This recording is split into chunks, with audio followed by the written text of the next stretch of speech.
Men and women, مرد اور عورت, these two genders, they make up this world. یعنی پوری دنیا میں یہی ہیں مرد اور عورت. اب ان میں جو ریلیشن ہے اس ریلیشن کی کوئی پرنسپلز ہونے چاہیے, کوئی باؤنڈریز ہونی چاہیے, اور آبویسلی اس ریلیشن کی کوئی پراپر گورننس ہونی چاہیے, کوئی رولز اینڈ ریگولیشن, کوئی ڈسپلن ہونا چاہیے. اور یہاں ہم دیکھتے ہیں کہ ایک اصول جو ہمیں بالخصوص دین اسلام نے دیا کہ what is the importance of a female in the life of a male, یعنی ایک عورت کی مرد کی زندگی میں کتنی اہمیت ہے. دیکھیے, جب ایک عورت کے گھر بیٹا پیدا ہوتا ہے تو یہاں پر مرد اور عورت ان میں کیا ریلیشن ہے؟ مرد جو ہے وہ بیٹا ہے اور عورت جو ہے وہ ماں ہے. اب یہاں پر how this woman is going to complete the life of a man and what is her importance, یہ جو ماں ہے, عورت ہے, اس کے قدموں تلے اس مرد کی جنت ہے. کتنا ڈیپ کانٹیکٹ ہے. اور یہ مرد جو اس کا بیٹا ہے, یہ اس کے چہرے کی طرف نگاہ کرے, اس کی عزت کرے, اس کا ادب کرے تو اس پہ جنت کی بشارت ہے. اتنا بڑا ریوارڈ پرومسڈ ہے. اب یہ جو مرد جو بیٹا ہے یہ تھوڑا بڑا ہوگا تو اس کی زندگی میں عورت جو کسی اور روپ سے آئے گی وہ ہے بہن.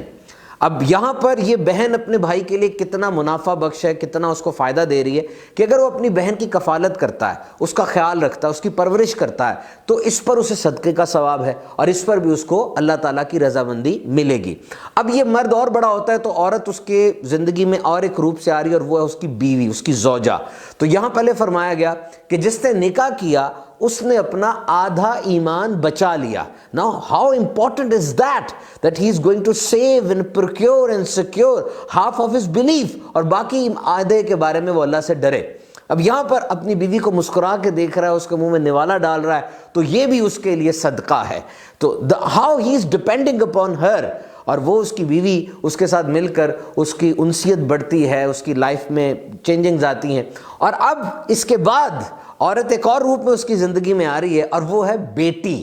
اور یہ تو کتنی بڑی بشارت ہے کہ پہلے 3 بیٹیوں کے حوالے سے فرمایا گیا, پھر 2 کے حوالے سے, پھر آخر میں میرے آقا صلی اللہ تعالیٰ علیہ وسلم نے فرمایا کہ جس کی ایک بھی بیٹی ہو اور اس کی صحیح طرح پرورش کرے اور اس کو بیاہ دے تو جنت میں میرے ساتھ ایسے ہوگا, یعنی قریب ترین ہوگا. تو this is the importance of a woman in the life of a man as described by the holy prophet صلی اللہ تعالیٰ علیہ وسلم. تو اتنی بڑی دنیا میں both the genders they cannot live like an animal, وہ جانور کی طرح تو نہیں رہ سکتے. انسان ہے, اشرف المخلوقات ہے, اور ظاہری بات ہے جو قدرتی معاملات ہیں ان کو دیکھتے ہوئے اگر انالیسس کیا جائے, بالکل بغیر کسی تعصب کے جج کیا جائے تو اسلامی طریقہ زندگی وہ یقیناً بہترین ہے. اس میں مرد کا بھی تحفظ ہے اور سب سے بڑھ کر عورت کا تحفظ ہے.